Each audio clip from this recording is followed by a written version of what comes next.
Hi, welcome back to episode 51 of Coach Barnabas. I appreciate you joining me today. I'm Corey. Going to jump in and share a story with you from several years ago.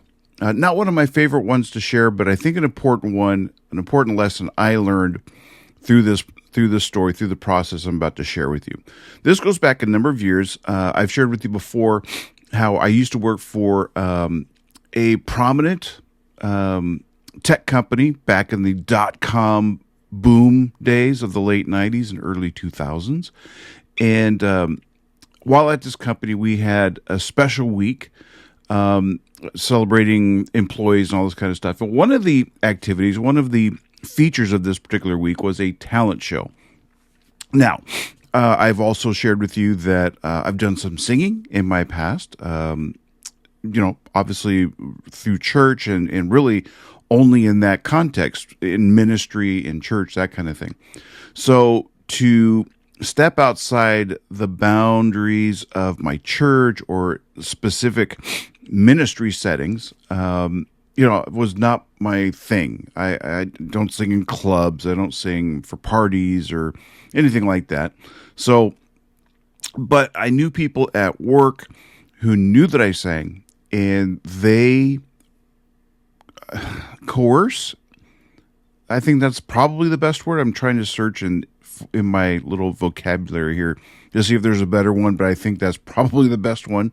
They coerced me into it, talked me into it, which is harder than you think.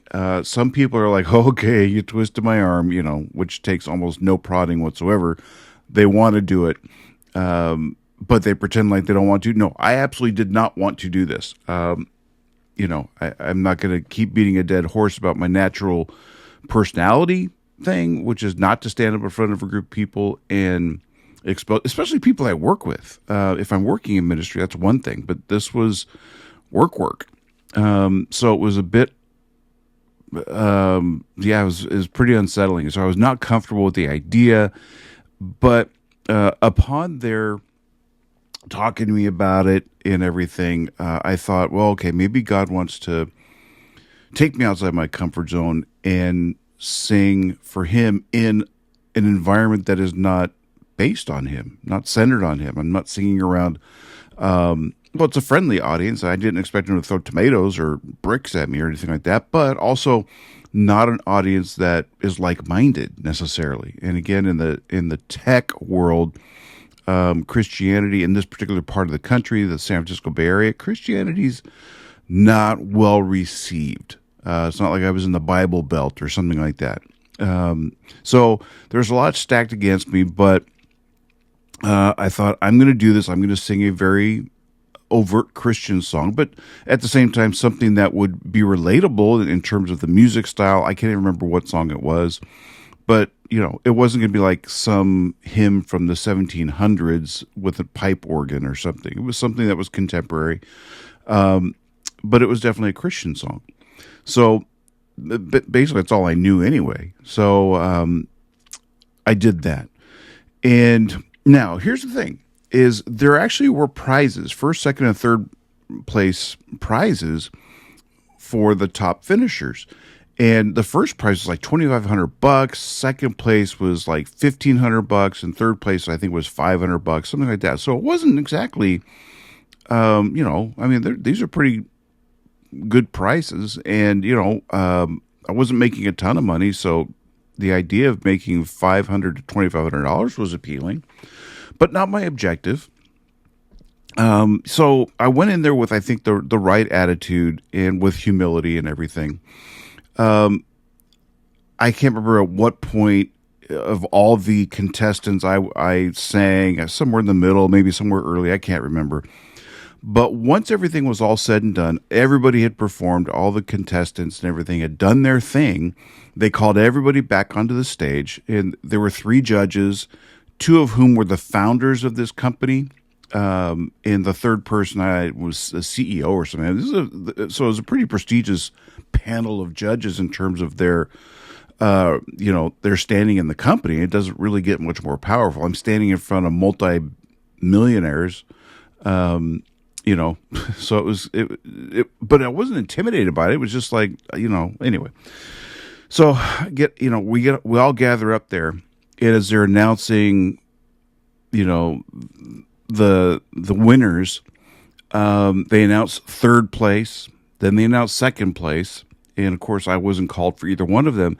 And as they start to prepare to announce the overall winner, literally everybody on the stage was looking at me, and I was back towards the back, my comfort zone, behind everybody, not wanting to be up front and visible.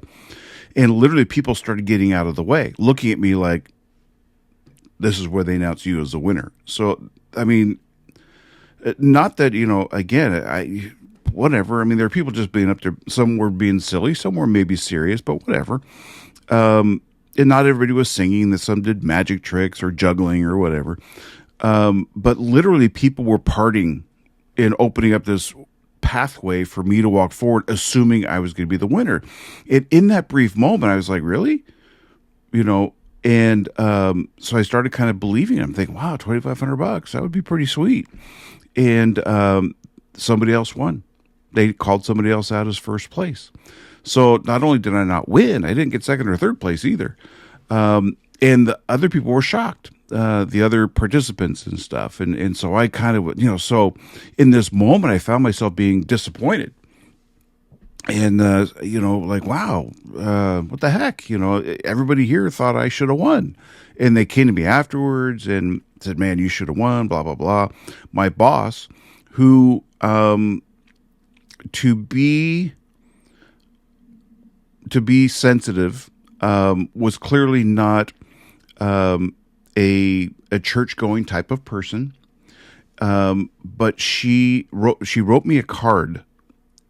She filled out a card and gave it to me the next day, and just basically said how much she appreciated what I did, and that the song I sang moved her to tears, which was, and it was kind of in that moment where the real reason I was there was brought back to the front of my mind, brought back into my heart. The real reason wasn't money, wasn't the accolades or the attention or the bragging rights or wasn't any of that stuff.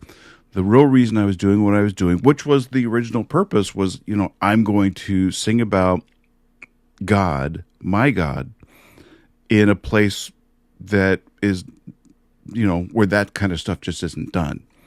That was my purpose from the very beginning. But in those few moments, I allowed myself to get carried away by the thought, everybody else thinks I was good enough to win and the money would be great. And to not win was disappointing.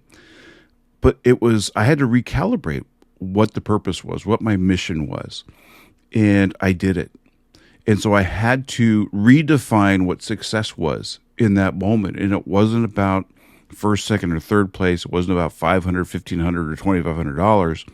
It was about bringing Jesus into the workplace, in a place where, at a time and place where it wouldn't normally be presented. He wouldn't be normally presented that way. But this was my opportunity. And so I had to redefine success, and success was making him known in a place where he generally was not, and not well accepted. But yet everybody very, very politely, very kindly appreciated what I did, what the message was, to the point to somebody I work with, my boss, who was, again, not a church-going person, and that's all I'm going to say about that, was moved to tears, was moved emotionally by the message in the heart in which the song was presented, the message was presented. And God used me and used that moment, those few minutes, to do all that. And so by that standard, suddenly it was like I was recalibrated, and I was like, okay, God, thank you for that opportunity. And I was just thinking about all the times in the Bible where contradictions to the way we think are often just the way. If we loose things on earth, we will, basically loose them in heaven, and our rewards are in heaven. And it's not, think of the Sermon on the Mount, blessed are the poor in spirit. It's like, wow, okay. there's so many things, also my brain went blank, but you probably know Bible stories and parables and examples of where what is done here on earth, what we're really set on, and what the world looks at as success is not success in God's eyes. And I needed that moment. That was the lesson I had to take away from this. It was like, you know what? I'd rather please God than please people. And in this opportunity, I was able to do both. And but it wasn't me. It was just, that was God. And I'm just very thankful for that lesson, for that opportunity. And, God has provided for me. So there wasn't anything that my company could have given me monetarily in that moment that was greater than what God has done for me and sustaining me and providing for me. So the money would have been nice, but, God doesn't want me to, to rely on prize money in some competition. And I promised myself when I started singing for the Lord that I wasn't going to use it for my purposes. I wasn't going to do it to get money or to get fame on any level, whether it was locally or at my workplace or nationally or internationally or anything else. It was just like, it was about presenting, just worshiping Him and come what may, and to bloom where I'm planted. And at that moment, I was planted at my work, and I just wanted to bloom Jesus in my workplace, and I did that. So I'm grateful for that. And I think I honored God with that, but at the same time, I still needed to learn a little bit of lesson there. And I did. It was valuable. So my encouragement to you is disappointment doesn't mean failure. Doesn't always mean failure. And sometimes disappointment leads to humility or reminds you to be humble and to remember what the ultimate purpose is in what we're doing. And that is to glorify God, make Him known, make Him famous. Not about promoting myself or what I'm doing, but even in what might be considered hostile environments, and I put that word kind of in quotes because, again, they weren't going to be throwing stuff at me, but I think people treated me differently, some with more respect, some with maybe a little bit of like, whoa, you believe in something that is completely contradictory to my worldview or whatever. So it was kind of a, this is what's fundamental in my life, come what may. You could judge me however you want, but this is who I am, and this is who I love, and I'm not going to compromise on that, even here. So that's my encouragement to you: is stand firm in your faith, and don't shy away from an opportunity that may come your way to share Him, to share God's love in a place that might be unusual, in some place that might be a little unconventional, a place that may not be used to that. But if God gives you that opportunity, jump at it, take advantage of it, and come what may. And maybe you'll be standing on a podium with a trophy and a check, and maybe you won't. But none of that is what any of it's about. It's about making Him known and standing up for Him and having Him say, well done, good and faithful servant. And maybe just that one person that you least expect will be moved by it. And who knows what can happen when we're just faithful like that. When we're faithful to Him, He's faithful to us. And even sometimes when we're not faithful to Him, He remains faithful. But how much more is it when we stand up for God and He says, attaboy, that's it. Well done. And you did exactly what I wanted you to do. And you did it well. And you did it for me. That's all I ask. So that's my encouragement to you. So thank you for watching. Please, do the YouTube thing, the podcast thing, like, subscribe, all that stuff. I hate to ask, but I'd appreciate it if you would. Leave comments. Feel free to share this if you like. But thank you for your time. It's very valuable. It means a lot to me. You took a few minutes to spend with me. Be encouraged.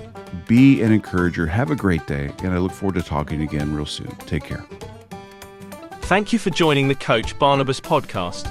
We'd greatly appreciate your support by liking and subscribing to the podcast and setting up notifications so we can let you know when new episodes are available. We'd love to hear from you, so please leave a comment. Make a difference today.